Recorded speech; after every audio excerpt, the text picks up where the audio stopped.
এ নিয়ে বিস্তারিত আলোচনা করতে স্টুডিওতে যুক্ত হয়েছেন সহকর্মী ফারুক ভূঁইয়া রবিন। যাচ্ছি তার কাছে। রবিন, আমরা আপনার রিপোর্ট দেখছিলাম, সেক্ষেত্রে এই যে অজানা রহস্য উন্মোচিত হবে এ বিষয় নিয়ে বিস্তারিত জানতে চাই আপনার কাছে। রাব্বি, মেজর জেনারেল জিয়াউর রহমান, পরবর্তীতে লেফটেন্যান্ট জেনারেল এবং বাংলাদেশের রাষ্ট্রপতি, তিনি 1981 সালের 30শে মে যখন তাকে হত্যা করা হয় তখন তিনি আসলে বাংলাদেশ রাষ্ট্রের সর্বোচ্চ প্রধান বা সর্বোচ্চ ব্যক্তি।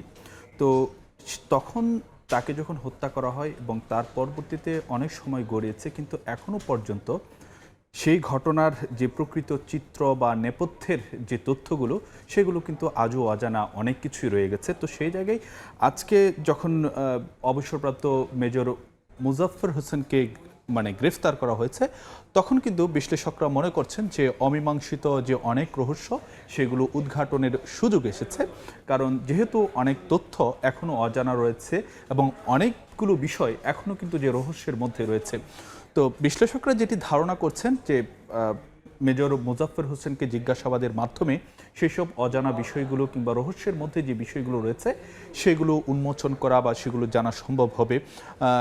দুটি বিষয়ে কিন্তু যে এই তথ্যগুলো যে অজানা রয়ে গেছে, একটি হলো যে 1981 সালে যে সেনা কর্মকর্তাদের বিচার করা হয়েছিল যে জিয়াউর রহমান হত্যাকাণ্ডে জড়িত থাকার অভিযোগে, তাদেরকে কিন্তু দ্রুত সময়ে যে বিচার হয়ে যাওয়ার কারণে তাদের কাছ থেকে অনেক তথ্য কিন্তু জানা সম্ভব হয়নি। এবং অন্যদিকে আরও কিছু বিষয় আসলে নিয়ে পরবর্তীতে নানা প্রশ্ন তৈরি হয়েছিল। বিশেষ করে যদি চট্টগ্রামের 24 ডিভিশনের জিওসি মেজর জেনারেল আব্দুল মঞ্জুর হত্যা নিয়েও কিন্তু যে নানা প্রশ্ন রয়েছে, অনেকে যেটি ধারণা করেন যে মেজর জেনারেল মঞ্জুরকে হয়তোবা যে তিনি জিয়াউর রহমান হত্যাকাণ্ড সম্পর্কে অনেক কিছু জানতে পারেন, সেই কারণে তাকে হত্যা করা হয়েছে। যেহেতু তিনি পুলিশের হেফাজতে ছিলেন, পরবর্তীতে তাকে সেখান থেকে নিয়ে আসা হয় এবং সেই জায়গায় যে জেনারেল মঞ্জুরকেও হত্যা করা হয়। হয়তোবা জিয়াউর রহমান হত্যাকাণ্ডের কোনো তথ্য তিনি জানতেন, সেটি আসলে যে ধামাচাপা দেওয়ার জন্য মেজর জেনারেল মঞ্জুরকে হত্যা করা হয়ে থাকতে পারে, এমনটি অনেকে ধারণা করেন।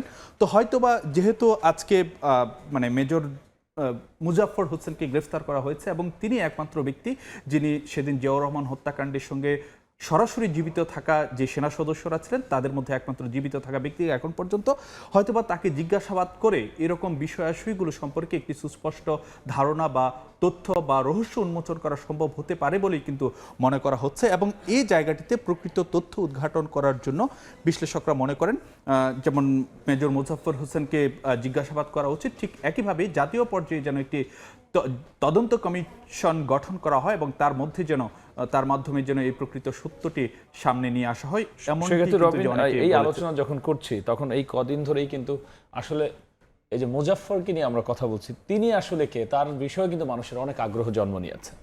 হ্যাঁ, স্বাভাবিকভাবে যেহেতু তাকে দীর্ঘ 45 বছর পরে তাকে গ্রেফতার করা হয়েছে, স্বাভাবিকভাবেই তাকে নিয়ে মানুষের মধ্যে নানা ধরনের জিজ্ঞাসা থাকবে।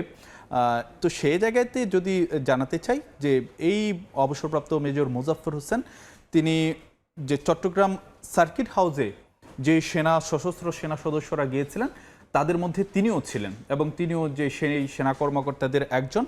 এবং যদি আপনাদেরকে জানাতে চাই যে যখন জিয়াউর রহমান হত্যাকাণ্ডের পরে যে সামরিক আদালতে যে বিচারটি হয়েছিল, সেখানে কিন্তু যে 18 জনের যে শাস্তি দেওয়া হয়েছিল, বিচার করা হয়েছিল, তো তার মধ্যে কিন্তু যে জিয়াউর রহমান হত্যাকাণ্ডের পরে দুজন মেজর পালিয়ে যান। তার মধ্যে একজন হলো এই মেজর মুজাফফর হোসেন, অন্যজন তিনি আসলে যে 90-এর দশকে মারা গিয়েছেন। তো এখন পর্যন্ত যে জীবিত থাকা একমাত্র ব্যক্তি এই মুজাফফর হোসেন, এবং তিনি আসলে যে পালিয়ে যান জিয়াউর রহমান হত্যার পরে, এবং তাকে কিন্তু সেই সময় ধরার জন্য রাষ্ট্রীয়ভাবে পুরস্কারও ঘোষণা করা হয়েছিল। তো তিনি দীর্ঘ সময় আসলে যে তিনি পালিয়েছিলেন এবং যেটি ধারণা করা হয়ে থাকে বা বলা হয়ে থাকে যে তিনি লম্বা একটি সময় তিনি ভারতীয় পালিয়েছিলেন এবং তিনি ছদ্ম নাম ধারণ করেছিলেন। তো এরকমভাবেই কিন্তু যে তিনি পলাতক অবস্থায় ছিলেন। তো রাব্বি, যদি একটু জানতে চাই তার বিচার প্রক্রিয়া কিভাবে হবে সেটি নিয়ে কিন্তু যে মানুষের মধ্যে একটি আগ্রহ রয়েছে। রবিন বলছিলেন যে বলবেন যে আসলে বিচার প্রক্রিয়া এটি নিয়েও আমরা কথা বলছি। আজ কি নতুন তথ্য আছে যে বিচার প্রক্রিয়া কোন দিকে যাচ্ছে বা কিভাবে আসলে এগুবে?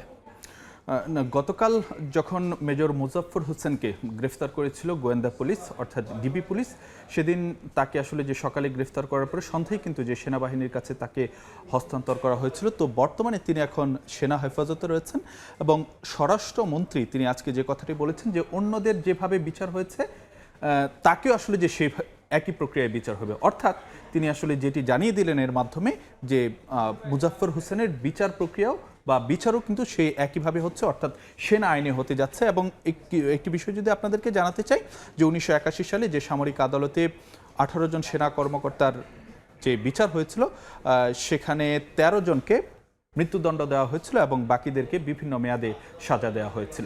রাব্বি। রবিন, অসংখ্য ধন্যবাদ আলোচনায় যুক্ত হওয়ার জন্য। আপনাকেও ধন্যবাদ রাব্বি।